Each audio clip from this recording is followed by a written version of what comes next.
So here we are, Yes, Mr. Garson? and this is what it looks like. Yes. Second Empire furniture, I observe. Well, well, I dare say one gets used to it in time. Some do, some don't. Are all the rooms like this one? How could they be? We cater for all sorts. Chinamen and Indians, for instance. What use would they have for a Second Empire chair? What do you suppose I have for one? Do you know who I was? Oh, well, it's no great matter. And to tell you the truth, I had quite a habit of living among furniture I didn't relish and in false positions. I'd even come to like it. A false position in a Louis Philippe dining room. You know the style. Well, that had its point, you know. Bogus and bogus, so to speak. And you'll find that living in a Second Empire drawing room has its points. Really? Yes, yes, I dare say. Still, I certainly didn't expect this. You know what they tell us down there What about? about this, residence. Really, sir, how could you believe such cock and bull stories, told by people who'd never set foot here? For of course, if they had... Quite so. Ha ha ha ha. But I say, where are the instruments of torture? The what? The racks and the red-hot pincers and all the other paraphernalia. Ah, you must have your little jokes, sir. My little joke? Oh, I see. No, I wasn't joking. No mirrors, I notice. No windows. Only to be expected, and nothing breakable. But damn it all! They might have left me my toothbrush. That's good. So you haven't yet got over your, what do you call it, sense of human dignity? Excuse me smiling. I'll ask you to be more polite. I quite realize the position I'm in, but I won't tolerate... Sorry, sir. No offense meant. But all our guests ask me the same questions. Silly questions, if you'll pardon my saying so. Where's the torture chamber? That's the first thing they ask, all of them. Then they don't bother their heads about the bathroom requisites, that I can assure you. But after a bit, when they've got their nerve back, they start in about their toothbrushes and whatnot. Good heavens, Mr. Garson, can't you use your brains? What, I ask you, would be the point of brushing your teeth? Yes, of course you're right. And why should one want to see oneself in a looking glass? But that bronze contraption on the mantelpiece, that's another story. I suppose there will be times when I stare my eyes out at it. Stare my eyes out. See what I mean? All right, let's put our cards out on the table. I assure you I'm quite conscious of my position. Shall I tell you what it feels like? A man drowning, choking, sinking by inches, till only his eyes are just above water. And what does he see? A bronze atrocity by... what's the fellow's name? Barbedienne? A collector's piece. As in a nightmare. That's their idea, isn't it? No, I suppose you're under orders not to answer questions, but I won't insist. But don't forget, my man, I've got a good notion of what's coming to me, so don't you boast you've caught me off guard. I'm facing the situation. Facing it. So that's that. No toothbrush, and no bed either. One never sleeps, I take it. That's so. Just as I expected. Why should one sleep? A sort of drowsiness steals on you, tickles you behind the ears, and you feel your eyes closing. But why sleep?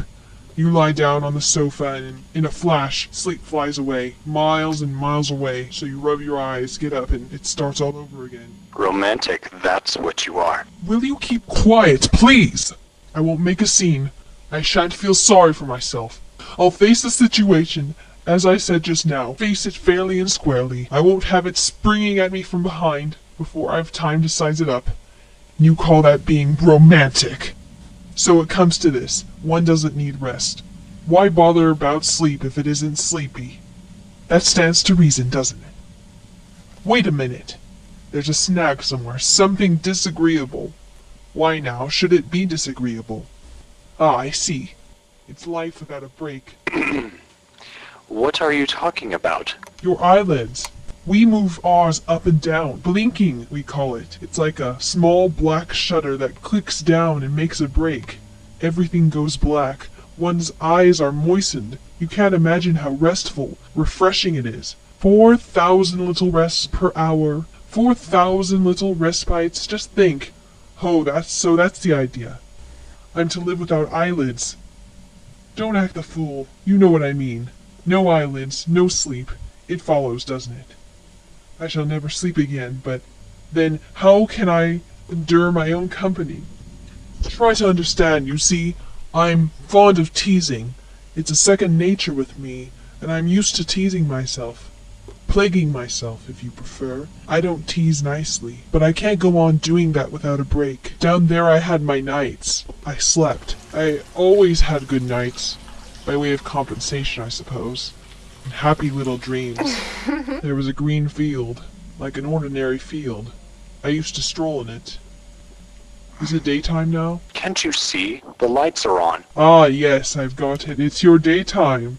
And outside? Outside? Damn it! You know what I mean. Beyond that wall. There's a passage. And at the end of the passage? There's more rooms, more passages, and stairs. And what lies beyond them? That's all. But surely you have a day off sometimes. Where do you go? To my uncle's place. He's the head valet there. He has a room on the 3rd floor. I should have guessed that much. Where's the light switch? There isn't any. What?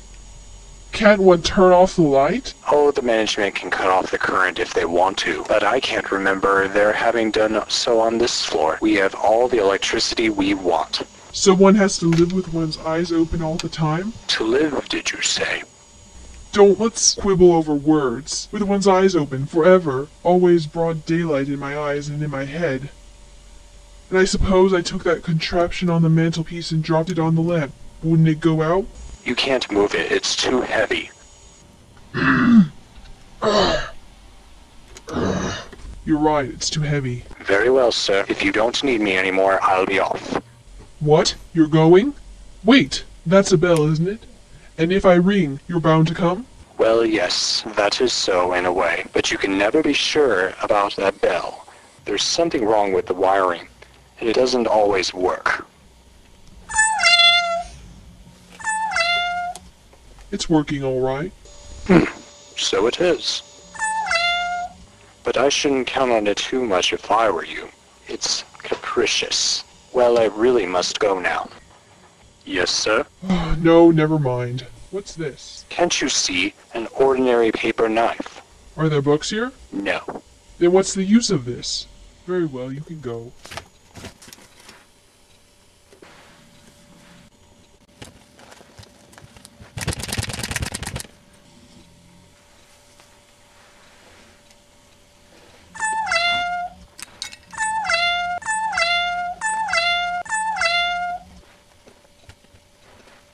Did you call, sir? No. This is your room, madam. If there's any information you require, most of our guests have quite a lot to ask me, but I won't insist. Anyhow, as regards the toothbrush, and the electric bell, and that thing on the mantel shelf, this gentleman can tell you anything you want to know as well as I could. We've had a little chat, him and me. Where's Florence? Didn't you hear? I asked you about Florence. Where is she? I haven't an idea. Ah, that's the way it works, is it? Torture by separation? Well, as far as I'm concerned, you won't get anywhere. Florence was a tiresome little fool, and I shan't miss her in the least. I beg your pardon. Who do you suppose I am? You? Why, the torturer, of course. Well, that's a good one. Too comic for words. I, the torturer. So you came in, had a look at me, and thought I was one of the staff. Ha ha ha. Of course, it's that silly fellow's fault. He should have introduced us. Torturer indeed. Ha ha ha ha. I'm Joseph Garson, journalist and man of letters by profession. And as we're both in the same boat, so to speak, might I ask you, Mrs. Not Mrs. I'm unmarried.